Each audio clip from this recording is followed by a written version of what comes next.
Épître de Paul aux Éphésiens, chapitre 1er. Paul, apôtre de Jésus-Christ, par la volonté de Dieu, aux saints qui sont à Éphèse et aux fidèles en Jésus-Christ, que la grâce et la paix vous soient données de la part de Dieu notre Père et du Seigneur Jésus-Christ. Béni soit Dieu, le Père de notre Seigneur Jésus-Christ, qui nous a bénis de toutes sortes de bénédictions spirituelles dans les lieux célestes en Christ. En lui, Dieu nous a élus avant la fondation du monde, pour que nous soyons saints et irrépréhensibles devant lui, nous ayant prédestinés dans son amour à être ses enfants d'adoption par Jésus-Christ, selon le bon plaisir de sa volonté, à la louange de la gloire de sa grâce qu'il nous a accordée en son bien-aimé. En lui nous avons la rédemption par son sang, la rémission des péchés selon la richesse de sa grâce, que Dieu a répandue abondamment sur nous par toute espèce de sagesse et d'intelligence, nous faisant connaître le mystère de sa volonté, selon le bienveillant dessein qu'il avait formé en lui-même, pour le mettre à exécution lorsque les temps seraient accomplis, de réunir toutes choses en Christ, celles qui sont dans les cieux et celles qui sont sur la terre.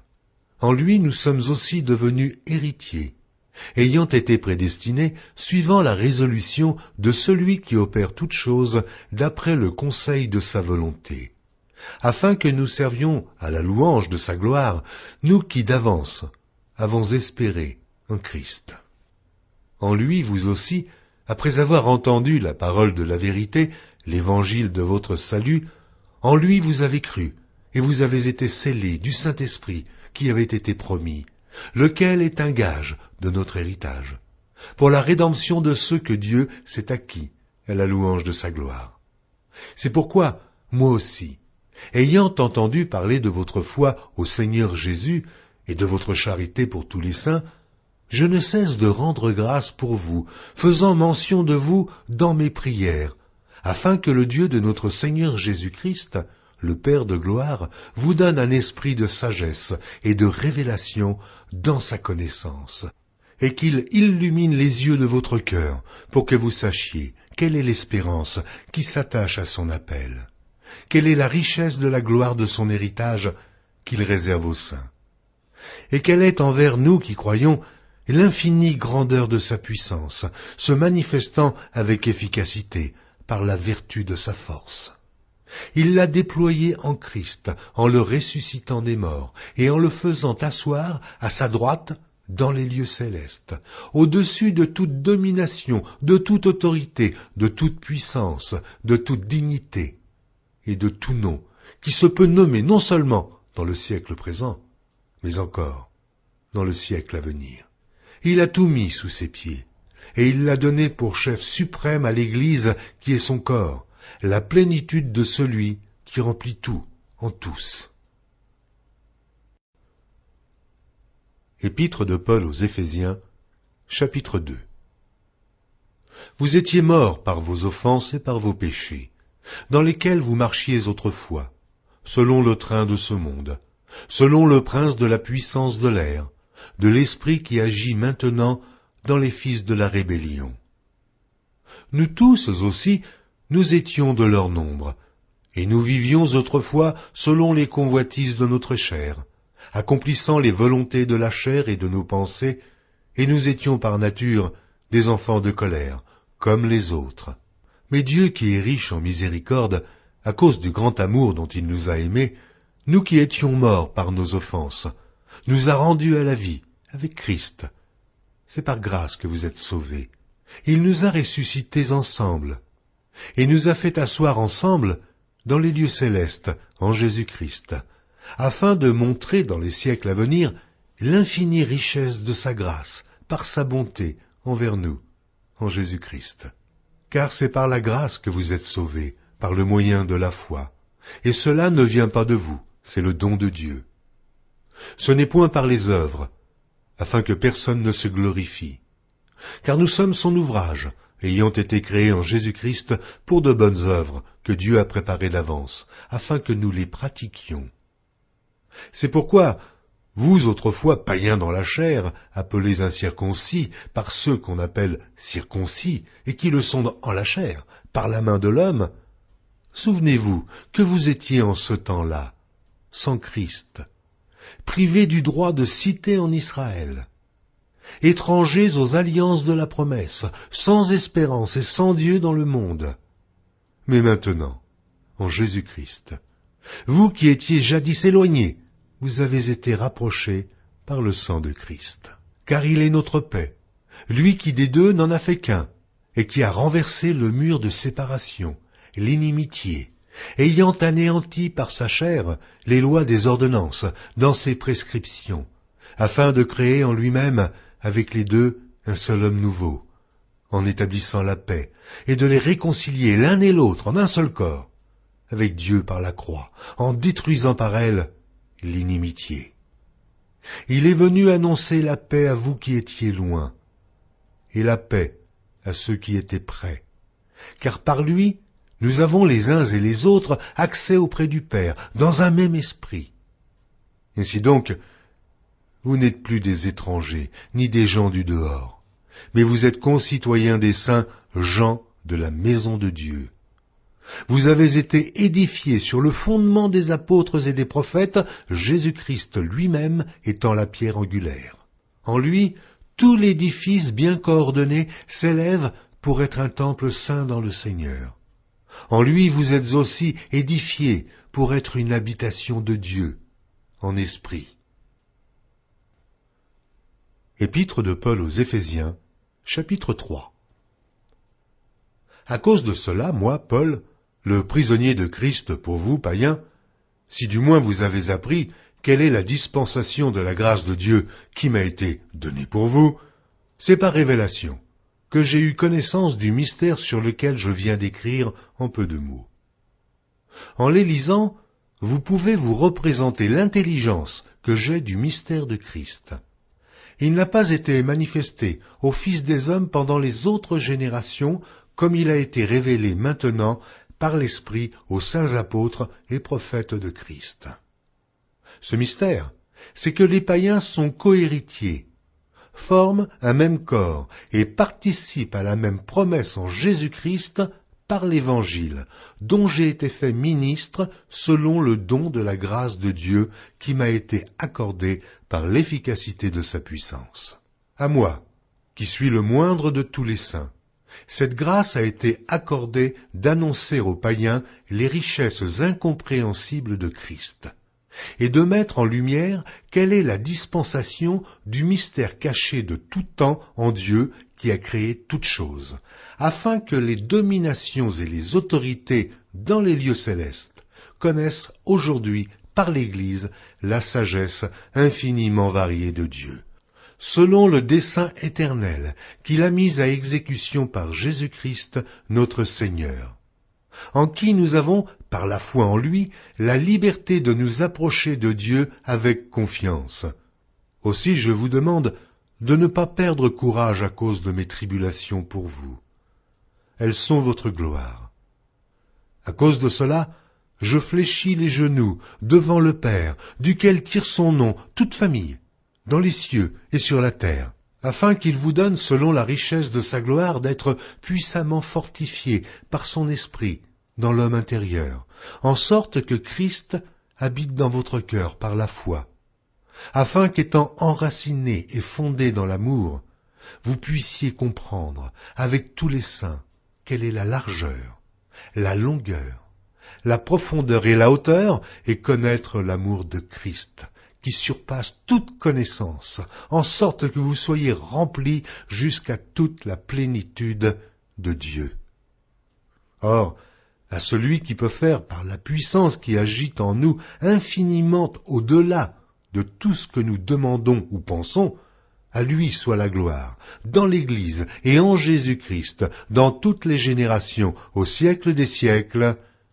Amen. Épître de Paul aux Éphésiens, chapitre 4. Je vous exhorte donc, moi, le prisonnier dans le Seigneur, à marcher d'une manière digne de la vocation qui vous a été adressée, en toute humilité et douceur, avec patience, vous supportant les uns les autres avec charité, vous efforçant de conserver l'unité de l'esprit par le lien de la paix. Il y a un seul corps et un seul esprit, comme aussi vous avez été appelés à une seule espérance par votre vocation. Il y a un seul Seigneur, une seule foi, un seul baptême, un seul Dieu et Père de tous, qui est au-dessus de tous et parmi tous et en tous. Mais à chacun de nous, la grâce a été donnée selon la mesure du don de Christ. C'est pourquoi il est dit, étant monté en haut, il a emmené des captifs et il a fait des dons aux hommes. Or, que signifie il est monté, sinon qu'il est aussi descendu dans les régions inférieures de la terre? Celui qui est descendu, c'est le même qui est monté au-dessus de tous les cieux, afin de remplir toutes choses. Et il a donné les uns comme apôtres, les autres comme prophètes, les autres comme évangélistes, les autres comme pasteurs et docteurs, pour le perfectionnement des saints en vue de l'œuvre du ministère et de l'édification du corps de Christ, jusqu'à ce que nous soyons tous parvenus à l'unité de la foi et de la connaissance du Fils de Dieu, à l'état d'homme fait, à la mesure de la stature parfaite de Christ, afin que nous ne soyons plus des enfants, flottants et emportés à tout vent de doctrine, par la tromperie des hommes, par leur ruse, dans les moyens de séduction, mais que, professant la vérité dans la charité, nous croissions à tous égards en celui qui est le chef, Christ. C'est de lui, et grâce à tous les liens de son assistance, que tout le corps, bien coordonné et formant un solide assemblage, tire son accroissement selon la force qui convient à chacune de ses parties, et s'édifie lui-même dans la charité. Voici donc ce que je dis, et ce que je déclare dans le Seigneur. C'est que vous ne devez plus marcher comme les païens, qui marchent selon la vanité de leurs pensées. Ils ont l'intelligence obscurcie. Ils sont étrangers à la vie de Dieu, à cause de l'ignorance qui est en eux, à cause de l'endurcissement de leur cœur. Ayant perdu tout sentiment, ils se sont livrés à la dissolution, pour commettre toute espèce d'impureté, jointe à la cupidité. Mais vous, ce n'est pas ainsi que vous avez appris Christ. Si du moins vous l'avez entendu, et si, conformément à la vérité qui est en Jésus, c'est en lui, que vous avez été instruits à vous dépouiller, eu égard à votre vie passée, du vieil homme qui se corrompt par les convoitises trompeuses, à être renouvelé dans l'esprit de votre intelligence, et à revêtir l'homme nouveau, créé selon Dieu, dans une justice et une sainteté que produit la vérité. C'est pourquoi renoncez aux mensonges, et que chacun de vous parle selon la vérité à son prochain, car nous sommes membres les uns des autres. Si vous vous mettez en colère, ne péchez point, que le soleil ne se couche pas sur votre colère, et ne donnez pas accès au diable. Que celui qui dérobait ne dérobe plus, mais plutôt qu'il travaille, en faisant de ses mains ce qui est bien, pour avoir de quoi donner à celui qui est dans le besoin. Qu'il ne sorte de votre bouche aucune parole mauvaise, mais, s'il y a lieu, quelques bonnes paroles qui servent à l'édification et communiquent une grâce à ceux qui l'entendent. N'attristez pas le Saint-Esprit de Dieu, par lequel vous avez été scellés pour le jour de la rédemption. Que toute amertume, toute animosité, toute colère, toute clameur, toute calomnie et toute espèce de méchanceté disparaissent du milieu de vous. Soyez bons les uns envers les autres, compatissants, vous pardonnant réciproquement, comme Dieu vous a pardonné en Christ. Épître de Paul aux Éphésiens, chapitre 5. Devenez donc les imitateurs de Dieu, comme des enfants bien-aimés, et marchez dans la charité, à l'exemple de Christ, qui nous a aimés, et qui s'est livré lui-même à Dieu, pour nous, comme une offrande, et un sacrifice de bonne odeur. Que l'impudicité, qu'aucune espèce d'impureté, et que la cupidité ne soit pas même nommée parmi vous, ainsi qu'il convient à des saints. Qu'on n'entende ni paroles déshonnêtes, ni propos insensés, ni plaisanteries, choses qui sont contraires à la bienséance. Qu'on entende plutôt des actions de grâce, car, sachez-le bien, aucun impudique ou impur, ou cupide, c'est-à-dire idolâtre, n'a d'héritage dans le royaume de Christ et de Dieu. Que personne ne vous séduise par de vains discours, car c'est à cause de ces choses que la colère de Dieu vient sur les fils de la rébellion. N'ayez donc aucune part avec eux. Autrefois vous étiez ténèbres, et maintenant vous êtes lumière dans le Seigneur. Marchez comme des enfants de lumière, car le fruit de la lumière consiste en toutes sortes de bonté, de justice et de vérité. Examinez ce qui est agréable au Seigneur, et ne prenez point part aux œuvres infructueuses des ténèbres, mais plutôt condamnez-les.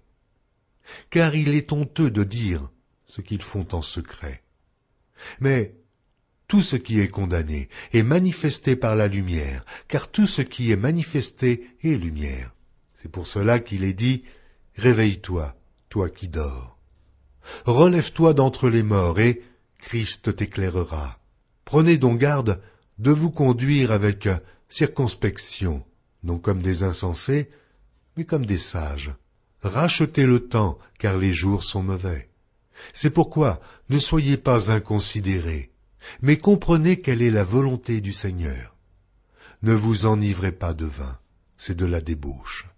Soyez au contraire remplis de l'esprit.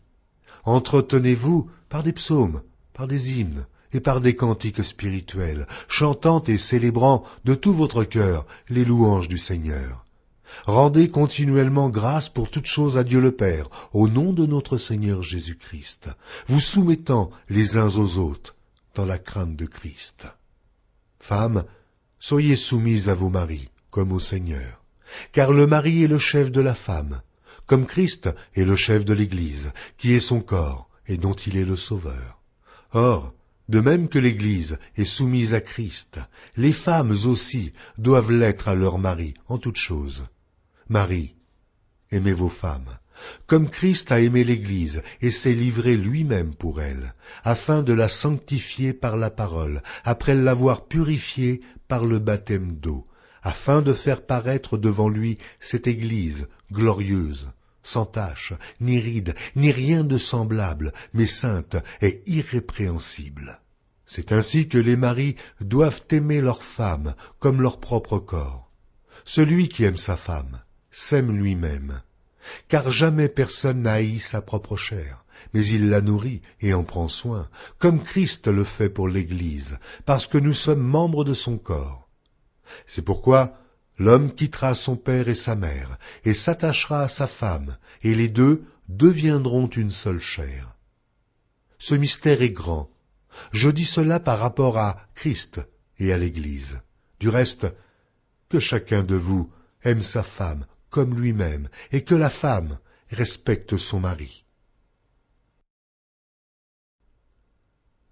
Épître de Paul aux Éphésiens, chapitre 6.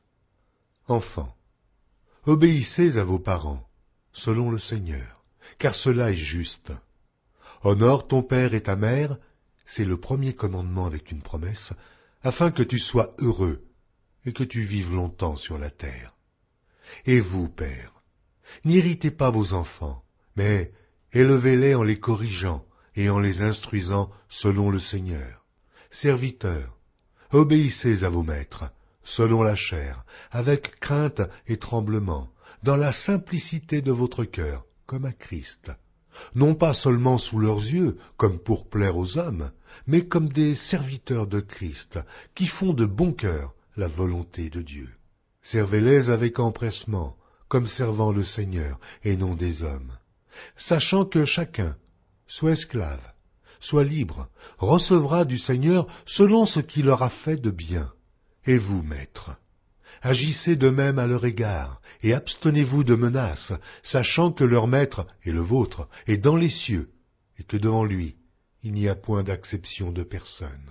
Au reste, fortifiez-vous dans le Seigneur, et par sa force toute puissante. Revêtez-vous de toutes les armes de Dieu, afin de pouvoir tenir ferme contre les ruses du diable.